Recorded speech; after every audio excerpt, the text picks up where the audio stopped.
everybody. Welcome back to the Mud and Rib Podcast. We are about love, life, and leadership. And today's podcast is going to be about leadership. I really like our topic today because I feel like it's going to be able to relate to any place that you might be in life where you have leadership, whether it's as a parent, in your workplace, as a disciple maker. And so, Guy, why don't you kick us off and tell us a little bit more about what today's episode was going to be about? Yeah, so we're going to start off in Deuteronomy 6, where the Lord basically gives Israel instructions about how to hand down his teaching, his commands, and even, I believe, the essence of what it means to know the one true God that desires to use Israel as an example to all the nations. So in Deuteronomy 6, he says, these commands, decrees, and laws, the Lord your God directed me to teach you to observe in the land that you are crossing the Jordan to possess. So they're entering into the promised land. They've moved out of the wilderness.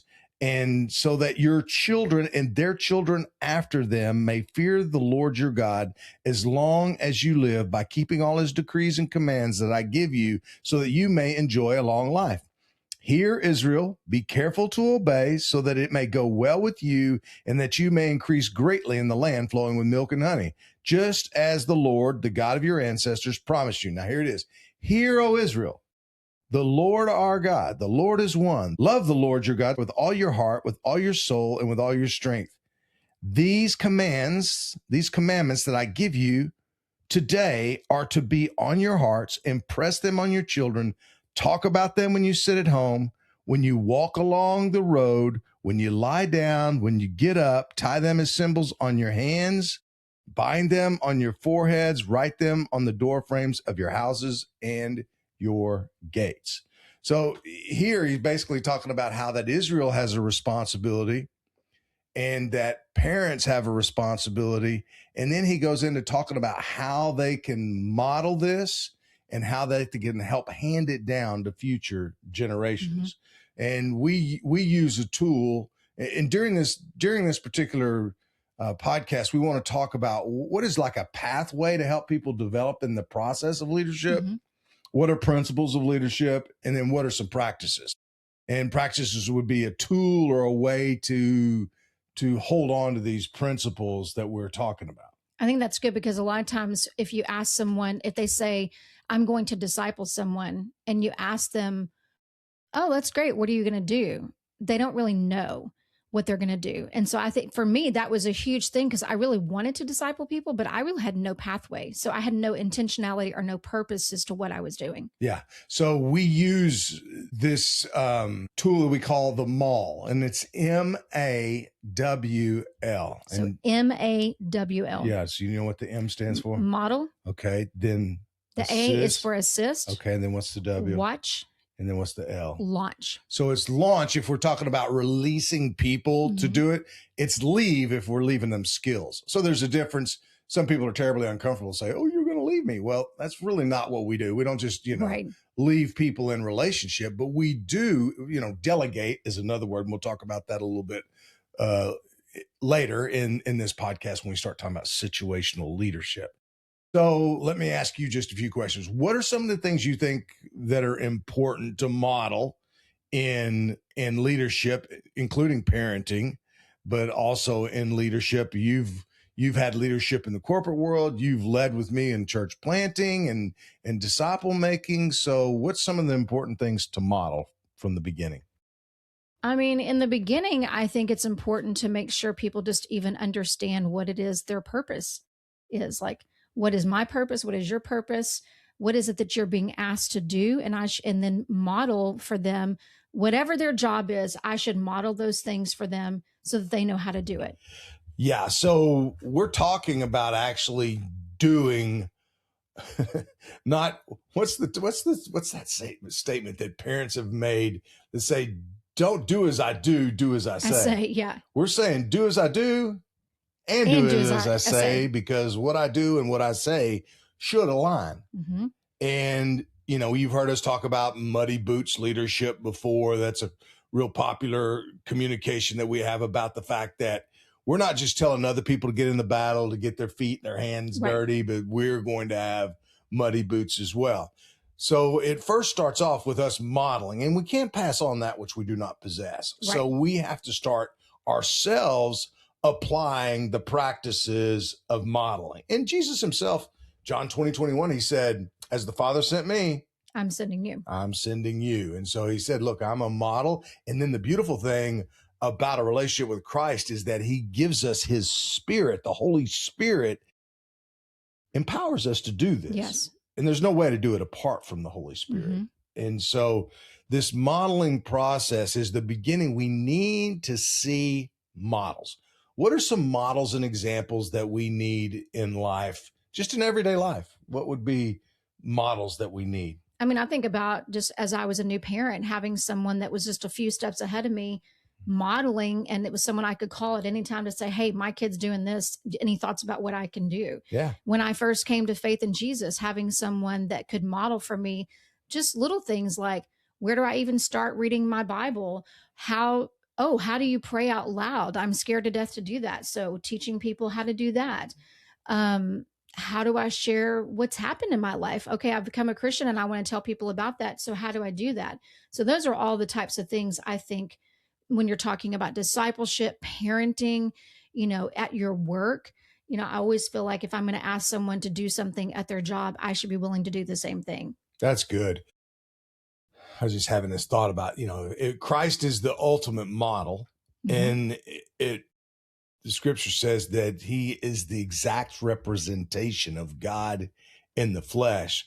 So it's good to read the eyewitnesses' accounts of his life and to observe what were the things that he modeled. Yes.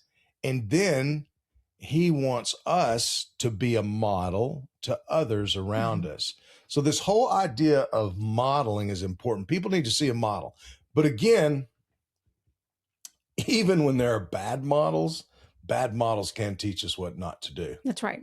So it's like I had a bad model. If you say, I had a bad model as my parents, or I didn't have much modeling of Christianity, well, then it's like, okay, then you can pursue Christ and start saying, what does a good model look like? Lord, help me, and learn from others around you to be a good model. How can I be what others were not to me? Yeah, exactly. Hey, so we're not very good. So we're not trying to live like a victim here, but we are saying it would be good to have some good models in everyday life. And leadership starts with being a model, being an example. Well, I think sometimes this is so hard because what we want to do is teach people.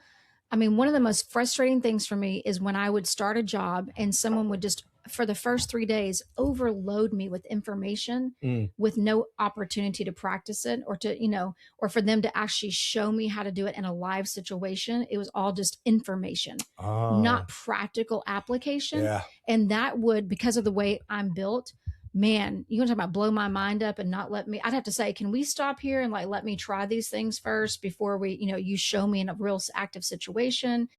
So I think often we want to teach people information, but that's not enough. We have to actually show them how to do it.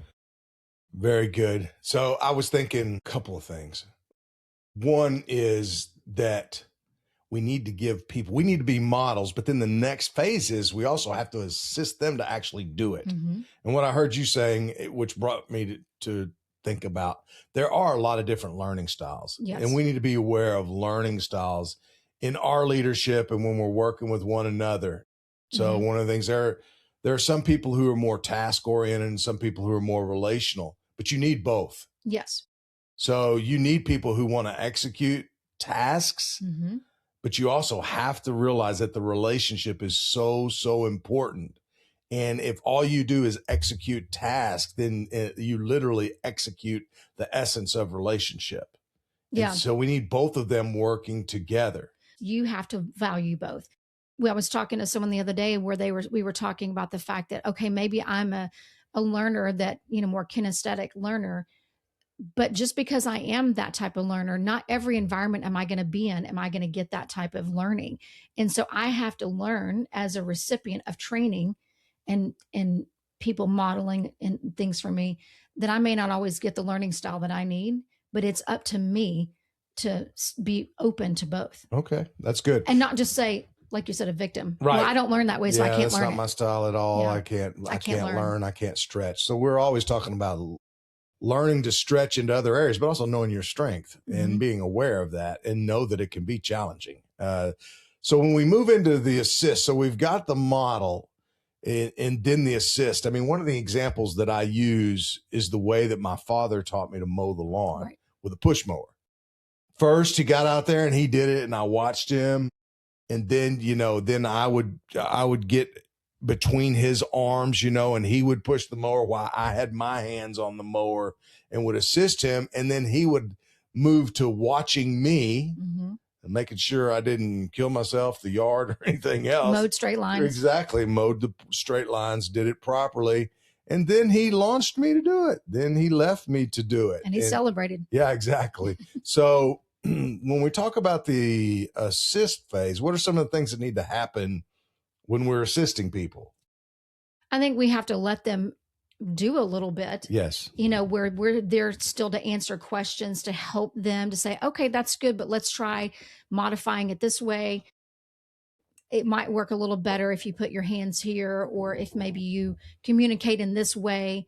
You have to be there to observe what they're doing in order to assist. You don't just put them in a room and say, okay, go do it. And then I'll give you feedback. You've got to be, when you're teaching your kids to walk, you don't just say, get up and walk. I mean, you got to hold their hands, help them as they walk, help them up when they fall, right? Things like that. So, okay. So we have this assisting phase. And so we're helping them develop competence and confidence here.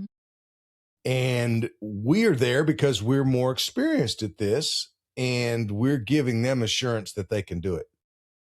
Yep. Right. So the whole point is to when we're assisting them is to basically speak life into them and say, I see you, you can do this, not you're doing it wrong. Nope, that's not how to do it. Right. So you can get critical and controlling in this assisting process and squash any confidence or competence that someone needs to develop to move forward in this task and in this leadership process. Yeah, I think about a lot of times where I've been with people, working with them, whether in the workplace or discipleship, and they're like, man, I just can't do this. That's when I'm there to say, yes, you can. I know you can, and you're doing good. This just takes practice and reminding people. I think that's a big thing. And I'm especially this way. I want to do everything right the first time. And I'm such a perfectionist, but I've had to learn that no, it takes practice, and it's okay to fail, and it's okay to mess up. It's through practice, but we have to be the cheerleader. But at the same time, also give clear direction about where they might change things in order to succeed. But you have to be their cheerleader. That's good. So that gets a little bit later where we talk about coaching and supporting in the whole idea of situational leadership. And if someone hasn't had a model, then it's a little challenging for you to assist them in what to do. So that's why it's important that we say the process is we model, we show them how to do it, then we help assist them to do it. And then what's the next phase? We watch. Yeah. So what are some of the key things that you think are important for us during this whole watch phase? So we've assisted them. They're starting to develop competence and confidence in how to do this. And so then how do you do the watch phase? You go with them. Okay. If let's say someone's going out to share the gospel, you go with them. You just you don't involve yourself. You just kind of are there as a support and listen and watch. Okay, so you're with them in the assist phase, but what's the difference? Because you're with them in both the assist and the watch. So what's the difference? I think during the assist, there's more communication around the what you're doing, and maybe kind of like guiding as they go. Okay, well, now you might want, this is where you would go next. Remember, this is what we talked about. The next step is this. But in the watch, you're really, for lack of better words, you're just letting them do it, and you're not commenting until it's over. Okay. So if someone's going to share the 3 circles, you let them do it. You don't interject in the middle of them doing it. You just let them do it, because we do have to allow people to fail in the process in order for them to get better. Yeah. So if I'm constantly saying, no, do it this way, then they never really fully get to do it and see if they can make it through the whole process. and then we give feedback. So the difference is in the beginning with assisting, you're still giving like, here's the next step in case they forget. But when it's the watch, you fully let them do it and then you give feedback. Very good. So when we talk about this process, I think sometimes we can look at it as kind of mechanical. But here in Deuteronomy 6 and what we observe in Jesus is that a lot of this is just happening in the context of living life together and relationship. Yes. And we used to say, you go nose to nose with your children. What does that mean? Nose to nose is like that I'm listening to you. I see you. We are together in this, and I am helping you along the way. It doesn't mean that you're saying that I'm at the level of a sibling or a best friend with my child. You still have responsibility of parenting, which is aiming them toward the mission, the purpose of God, helping them develop character, and teaching them along the way to be successful themselves as a follower of Christ. And so a lot of this is like, it's like just in time teaching. Like when he says what did he say? Walk, sit, lying down. So bedtime stories, we're telling stories. When we're walking along the road, we're talking about things. What did you learn? When we're seated at the dinner table, we're talking about how was your day, and we're asking good questions, and we're talking about these things, and we're leading them in discovery and dialogue and helping them learn to discern. I know we're not at the launch yet. Yeah. But I just want to comment on this because so much of this MAWL process for us has been around a dinner table. Yes. Or people living in our home. And we've talked before, not everybody's going to have people live in your home, but everybody can have someone over for dinner.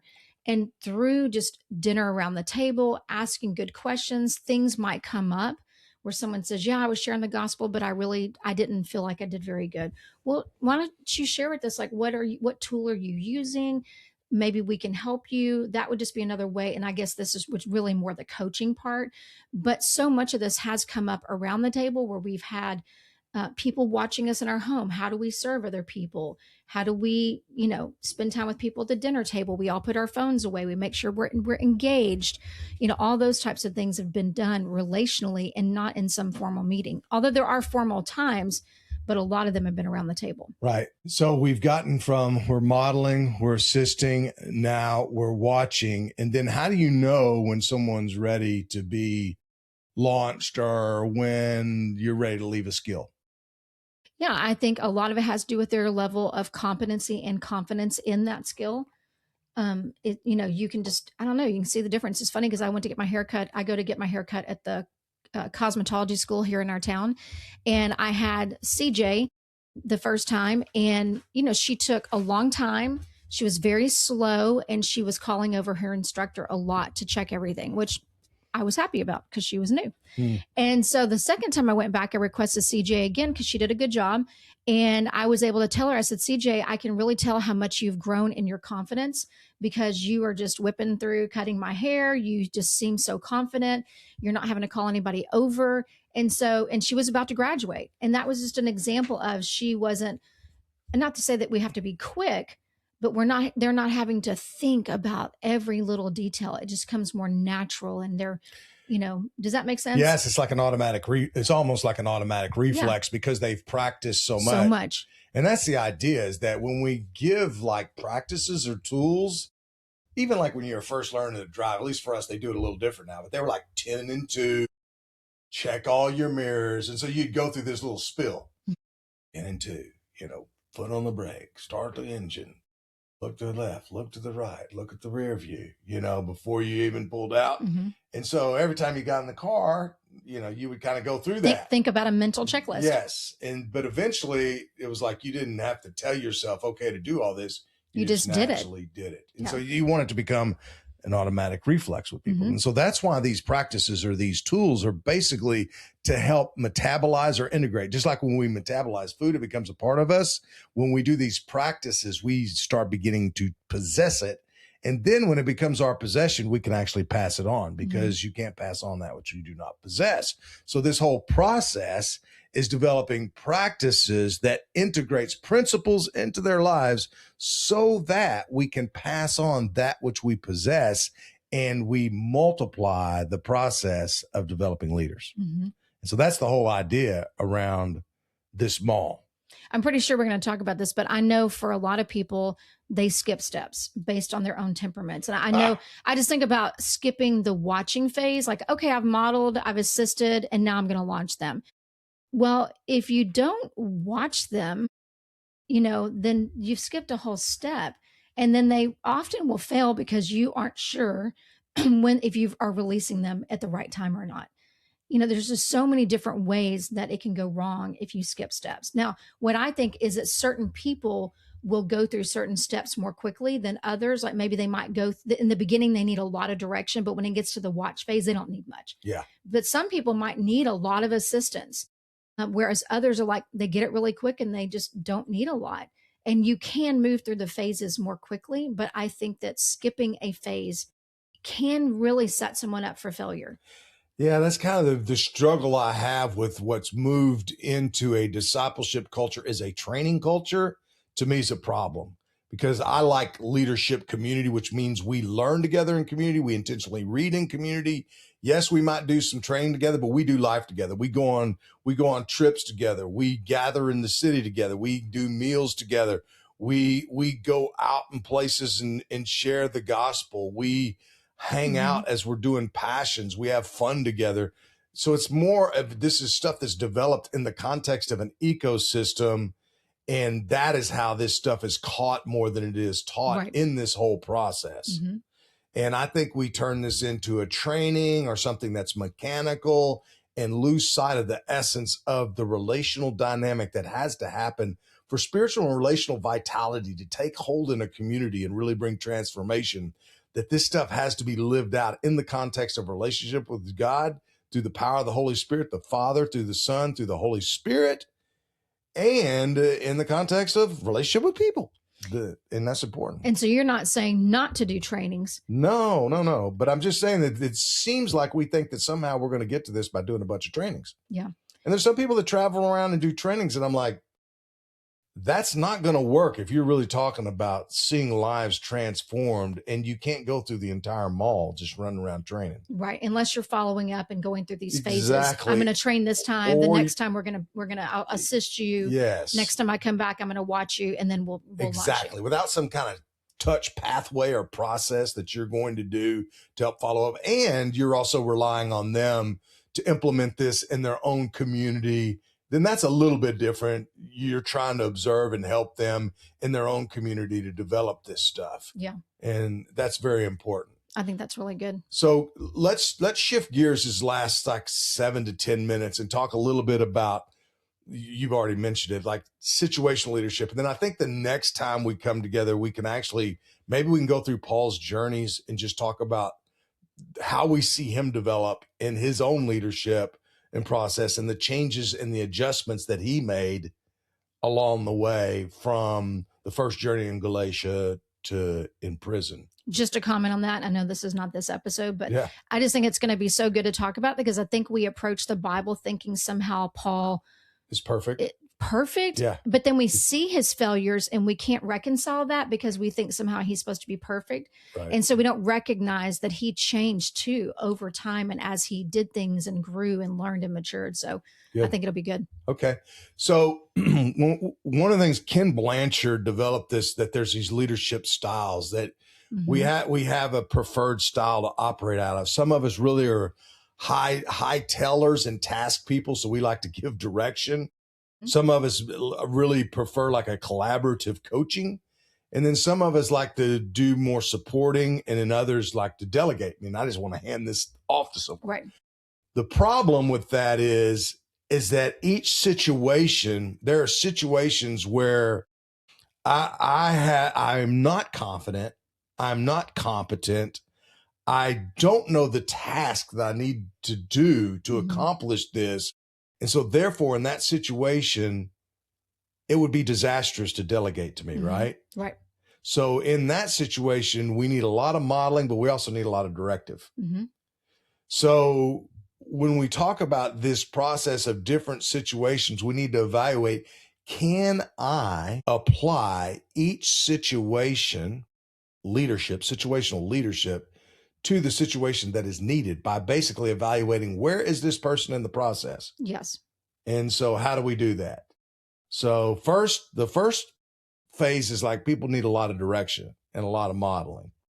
So how do you know someone needs a lot of direction and a lot of modeling? Well, if they've never done it before, they need a lot of direction and a lot of modeling. That's correct. That's pretty much the and simple that would answer. That's honestly in the workplace or even in discipleship. I've asked people in the beginning, like, why don't you tell me a little bit about what you know about discipleship, just to get a feel for, where they are, or what are some of the things that you've done in the workplace. I've asked people before, have you ever done this, used this type of system before?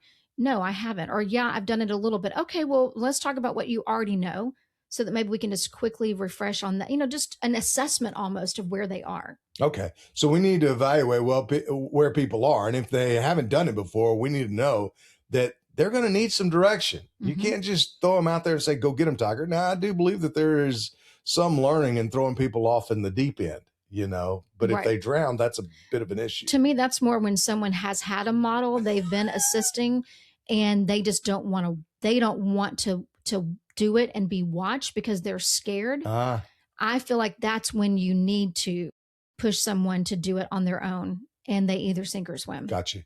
All right. So there's a time where people need a lot of direction, and it's usually at the point of inexperience at doing whatever it is, the task, the job, the leadership. They haven't done anything, and so they need some direction and some help and some modeling. Then we slide into the coaching. So what's the difference between the direction and coaching, do you think? Coaching is more asking, like I would ask people at my work, what is it that you need to do your job successfully today? Like, what is missing? What do you need from me? I would ask that question, like, so that to find out, well, I need someone to approve this. I need someone to do this. Again, it comes back to assessing, where someone is and giving them coaching around where they are lacking still. Yeah. It's like participatory. It's more participatory. It's player coach. Yeah. You're not giving it near as much direction as you did before because they're starting to learn how to do it. And it might be that they're sharing with you what they need, but also you recognize areas that they're not succeeding, and that you say, hey, I think we need to revisit this so that you can feel more. I noticed that you were really nervous doing that the other day. Let's work on maybe your communication or, whatever it is. And that comes from observing. You can't coach what you can't see. Okay. So if you're going to coach someone, you have to see what they're doing in order to coach them. How else will you know? Because a lot of times people don't even realize they don't know what they don't know. Yeah. They don't know to say, I need help in this area, because they don't really even clearly know what they're supposed to be doing. Yeah. That's why, in relationship and observation is really good, but there's even some tools where you're saying, okay, show me where you are. And like we even use this in when we talk about something we call like the church circle. Tell me where your people are. Where are they in their discipleship? How many are gathered together? How many have a relationship with Christ? How many have been baptized, and how many are baptizers? And we actually have this whole process that we get people to draw, because there's times where you can't go to every single gathering. Mm-hmm. So you have a tool that helps you at least see it to a certain degree. Yeah. It'd be a lot better to actually be there. It is, but it's helped because I've done this with the girls that I meet with, and we did what we call a Timothy map because they're all leaders, but we were able to recognize that, oh, hey, this one person hasn't been baptized. And so I just suggested, hey, maybe your accountability for this week would be that you're going to ask this person about being baptized. And they did, and it was no big deal. The person got baptized, but it had skipped their mind. And they'd skipped that process, and they just went back and did it. Okay, good. All right. So we've got direction. We've got coaching. The next situation is they need supporting. So what's the difference from directing and coaching? What's the difference in supporting from those two? I think supporting is more they're doing it, and you're just, again, I always go back to assessing, because I just feel like you have to always just know where people are. Just supporting them, like, how can I support you? Finding out what is the best way I can support you, because sometimes I think I can support them this way, and that's not really what they want. I think about that a lot with our kids, our adult kids, is that I might think that my kids would want me to do X. My daughter and I talk a lot about, she's having twins. Like, how does she want me to support her? Because in her mind, supporting her looks different than what it might look in my mind. And so I think a lot of it goes back to assessing, and just if they need support because they are lacking a skill, then we go back and revisit that skill. Or, but again, it comes to assessing and not doing everything for them. I think sometimes it means, okay, I know you can do this because I've seen you do it. What is it that's keeping you from doing this? Is it fear? So it's just kind of trying to support them to get out and do it, not do it for them. Yeah. So they should already have some competence and confidence in a lot of tasks at this point. Maybe they're just nervous. Yeah, they're executing some stuff. And so we are engaging in relationship that we can sometimes help them with decision making. And this is the role of mature elders when you're helping others learn to steward and elder things and in maturing. Then you're there in relationship, and that you're there to help them with any problem solving that they need to help move forward. But it's more high relational than trying to give direction in task and even coaching in the task, though the coaching is moving kind of between participation, player coach kind of thing. But I think this is a higher relationship, and you're not having to hammer a bunch of tasks. That's right. So then the next phase is what? Then we're delegating or releasing them. And so what's the difference here? You're releasing them to do it on their own, and they're responsible. And I think during that phase, all that really happens is if there's times that they need your input about something, they come back, and that's where you do long-term coaching. But it's really they're grown-ups. They're going to go do their own thing now, and they're going to just look to you when they need things. So you're releasing them, you're trusting them, you're not meddling in their That's decision making. You've trusted them to make their own decisions, and you're saying that is your decision. Go and do. And I think that's when, we talk about how we need to become competent before we start trying to do things differently. So for example, let's say that we have a tool we're teaching someone. Right. And a lot of times people were like, I want to do it this way. We say, no, let's do it one way over and over and over again until you master that skill. Yeah. And once you are competent in that, then you can innovate and do it differently if you want to, if it fits better with your personality. Well, when we say that, though, we're saying that if in your in your context, when you're applying it, that there's something else that may more effectively reach. Yes, that's probably a better way to say it. Yes. Right. So we've launched someone out. They're going to be working with maybe a different people group in a different city. Maybe it's rural versus, urban. And so there's certain things that they would change according to their context, but keep the same principles. Okay, good. And so at that level, they would be capable of doing that. So we say imitate, for a certain amount of iterations, imitation iterations before there's any innovation. Yes. And that's really important. But at this point, we're saying that these people are very capable of adjusting and making decisions for themselves.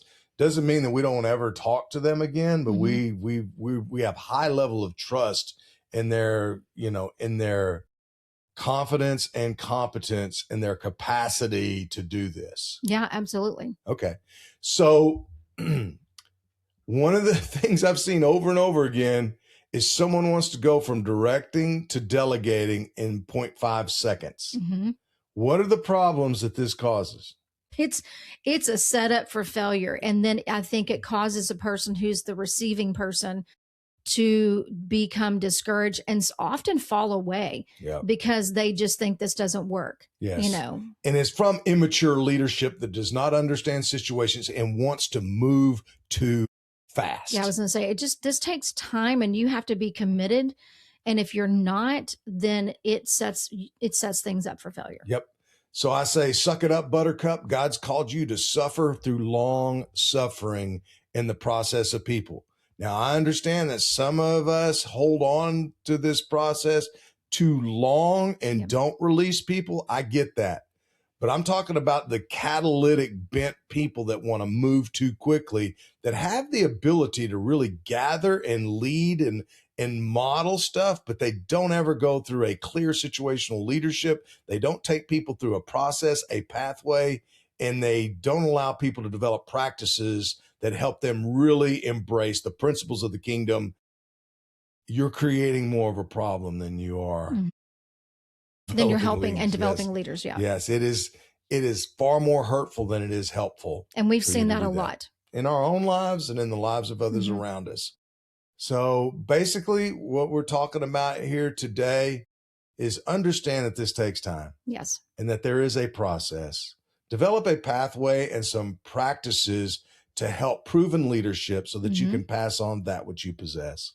And if I'm understanding correctly, you've taken the MAWL, MAWL, Model, Assist, Watch, and Launch, and kind of compared a side-by-side comparison to the Ken Blanchard situational leadership and how they are very similar in what we're doing. Yes.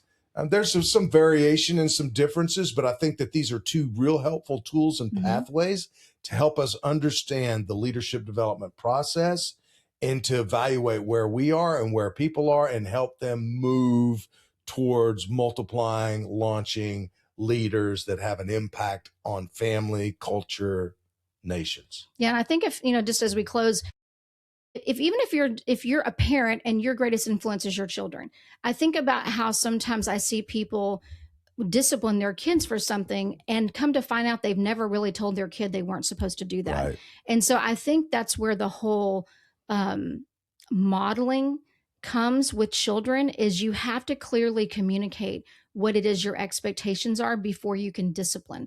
And it's really the same when you're working with people. What are your expectations if you're in the workplace? You can't really correct them if you've never even really told them what they're supposed to do. So these steps are so important not to skip them, but again, knowing that they can ebb and flow as far as time spent, depending on the person that you're working with. Yeah. And I know that dealing with people can be challenging and you can get frustrated, but one of the things that we need to do is just be self-aware. We talk about this all the time is know yourself, know your weaknesses. If you want to move too fast, be aware that you move too fast. If you move too slow, be aware that you move too slow and just stretch into other areas. Understand that different situation needs to be applied to different situations. And so if only tool you have is a hammer, everything becomes a nail and you just kill stuff. Point. And we have to have different tools in different situations and approaches to really help us develop leaders, for us to develop as a leader ourselves and develop other leaders. And that's what this whole thing is all about. And this makes me think that sometimes less is more, because if you're trying to invest in 25 people, you can't invest in 25 people at this level. And so you might need to focus your time on the ones who are really doing this and wanting this and invest in fewer, because in the long run, that will multiply to more than if you're trying to invest in 25 people and it's really not going anywhere because you don't have the time commitment to give to it. Good point. Yeah. And so I think that's a great point. I'm good with what we've talked about today. All right. So we so appreciate you joining us every week. Again, I'm going to ask you, go online, wherever you're watching right now, go and like, subscribe, write a review after these on YouTube. We've got some on our other places that we are on podcast, but we love that. It really helps people find us. And so we are looking forward to our next time with you. And thanks for being with us again today on Mud and Rib Podcast. Blessings.